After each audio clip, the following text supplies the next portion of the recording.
Hello everyone, welcome to my first Minecraft tutorial. Today I'm going to be showing you how to build a hidden enchanting room. And I came up with this idea when I was playing in an SMP server, and I had a small base and I wanted an enchanting room that was conveniently close by, but I didn't want it to get in the way and take up a lot of space. So I built this. As you can see, the bookshelves come out of the floor and from the roof, and you put them there when you need to use the enchanting table, and when you're done you just pop them out of the way, and it means you can put chests and potion stands, whatever else in this room, and the bookshelves won't get in your way when you don't need them. So now I'm going to show you how to build it. Okay, to start off, we're going to need to make a hole that is 7 blocks by 10 blocks and 2 blocks deep. And then you want to make a hole 2 blocks in from the left side that's 3 by 3 that goes another block deeper. It's around this hole that we'll place sticky pistons for the bottom bookshelves. Just like that, we'll leave one gap for the entrance.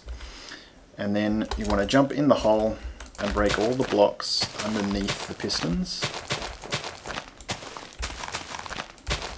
And then we'll place torches on the sides of the blocks so that all the pistons are activated.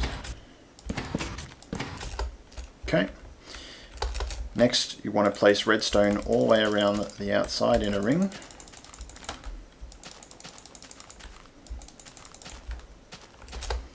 And then we can place the bookshelves on top of the sticky pistons. Alright, next thing you want to do is 1 block from the very right and 1 block in, place a repeater and set it to 2, repeater again and set it to 4, and then another repeater set to 4, then a block and a torch on the other side of that block, and then a redstone wire there. You'll notice all the pistons go down. And then we want just one last repeater here, set to 3. And then we can run a wire up here. This will be our input. So you'll notice that if we activate this, it will push the bookshelves up, and then when we activate it again, it'll pull them down. That's the bottom essentially done. The only other thing we're going to do here is run another wire back here. I'm going to go down with the blocks that line up with the torch and this block so that it doesn't interfere, and then we'll leave that there, and that's going to eventually go up to the top pistons to control them. And these repeaters here are just so we get the timing right, so we synchronize the bottom and the top pistons so they activate at the same time. So next we're going to work on the top. Now what I want you to do is stand on top of the bookshelves and then go up by 7 blocks, and then jump back down and break all of them except for the top block. This is what we're going to be placing 2 sets of pistons on all the way around the same ring, and these are what's going to push the bookshelves down from the top. Sometimes these can be a little tricky to place.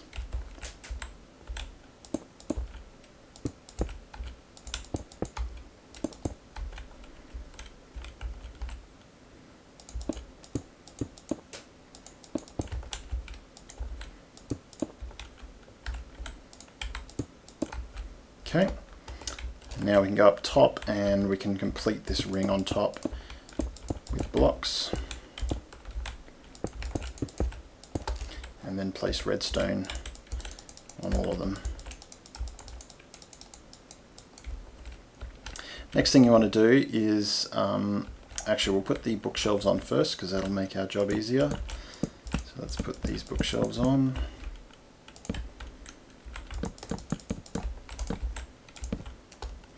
Alright, now in line with the bottom row of pistons, we're going to go out a block so that there's a 1 air gap, and just from the very corner here, and do a ring around the outside, maintaining that 1 air gap between the pistons and these blocks.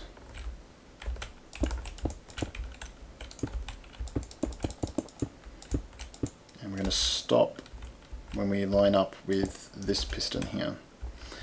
Next, what we want to do, I will place redstone on that entire ring as well.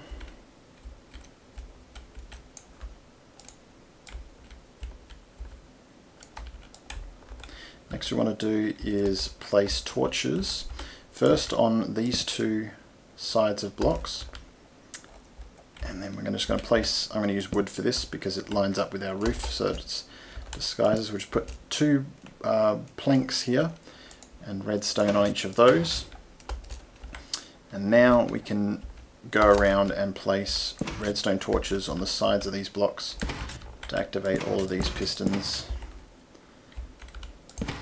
This back should only require 3, and then the sides you basically fill up. Let's check that all of those are active, and they are. Now, the reason we don't do another block here and then a torch on the side is because the redstone, if activated at the very back in the middle, does not quite reach. It only reaches just to here. So by putting a torch there and the redstone there, we managed to reach all of the pistons without having to use repeaters. Okay, so that's the connections to all the pistons set up, and we just got to set up the circuitry to control it. So first thing we're going to do is set up the circuitry to control this ring. So what I want you to do is build that shape, and we'll put a redstone there, a torch there, and a repeater facing in set to 3, and that's what we're going to use to control that one. We'll just do a test. Yep, that works. And then we're going to set up one to control this top. So we're going to do it right there. I'm just going to break that redstone just while we're working so I don't interfere with all this stuff. So we're going to build one of these. This is a single pulse generator. We have here, have that set to 3. Torch on the side here, redstone. So basically that configuration is a standard single tick pulse generator, and the output will connect to this ring here. So we can put a button there for testing purposes. So now that is all the circuitry for controlling those pistons, and what we can do as a test now is make sure the whole thing is working, so before we wire up the rest of it. So the great thing about setting it up this way is to both do a pushing down and a pulling up. It's the same procedure. It's first activate this one, then this one, then this one again. So let's do it. That one, that one, and that's correctly pushed those bookshelves down. We'll do the same thing again. This one, this one, this one, and it's back up again. So that's perfect. So next we're going to create a circuit that will do that for us when we push that button. So the first thing we're going to have to do that is to create another pulse shortener that will connect to these. So I'm going to build a block on the side of here, here, and then one up. So basically that's directly above and adjacent to this button. Actually, I'm going to break both of these buttons off now.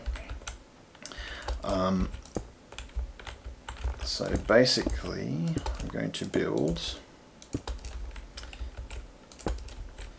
another one of these pulse shorteners, but I'm not going to shorten it to 1 tick this time. We're going to make it 3 ticks. So that's going to mean that in here we're going to need to replace 1 repeater on 4 and 1 repeater on 1. And then we're going to place a torch up here. Let's put a redstone there and a button on this one for testing, a redstone on that one, and then a torch on that one. So basically this is very similar to this one, except instead of going around the side with this torch, I've gone over the top, and I've added a slightly extra delay in here so that we get a 3 tick pulse instead of a 1 tick pulse that this one does. So at the moment will activate this ring here, and if you recall, we want to activate this one, then this one, and then this one. So we've got the first step done. The next step, we're going to want to activate, if we activate that redstone there, that will activate this one. So, but we needed this one on a delay, so we're going to put this one on a 3-tick delay. So now that's going to be this one, then this one. So now we just need this one again. So I'm going to take, if we build down 2 blocks here and break that one, and place the redstone there, this repeater will not only activate that redstone, but also this one. So we're already on a 3-tick delay from the beginning. And so on this one I've determined we actually need 4 ticks, but we cannot use a single repeater on 4 ticks because that will lengthen that pulse to 4 ticks. So we're going to use a 3-tick and a 1-tick and just connect it up like that, and that comes back around and we'll activate this same redstone again. So that's basically going to be doing this one, then that one, then this one. So we can give it a test if we push this button. Okay, so that's pushed it down. We push it again, and that's pulled it back up. Now we've just got to connect the two together. So to connect them together, I'm going to use a trick with the new redstone, the new glowstone trick that allows you to transmit upwards using glowstone. Break this button off. So I'm going to create that now. Show you how that's done.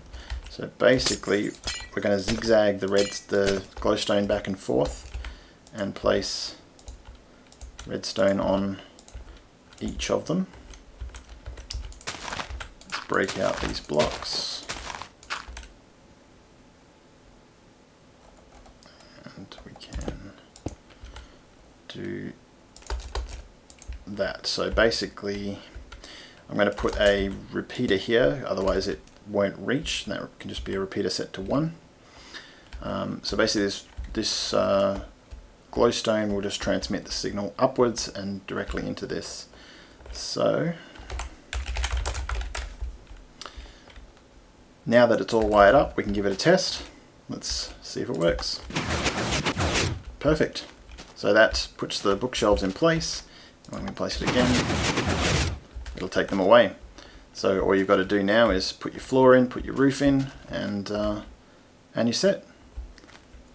Okay, so I've just gone ahead and done that. Put a floor and a roof in, and an enchanting table, and a redstone lamp for a bit of lighting. Let's give it a try. Beautiful. I would have loved to have been able to make this enchanting room entirely hidden by having the enchanting table like pop out of the floor or something like that, but unfortunately the enchanting table is just like obsidian. You can't push it with a piston, so we're stuck with having that as a permanent fixture, but at least we can hide the rest of it, which is the most bulky part anyway, and that seems to work. So I hope you guys enjoyed this. If you have any comments, feel free to leave them below, and I'll see you next time.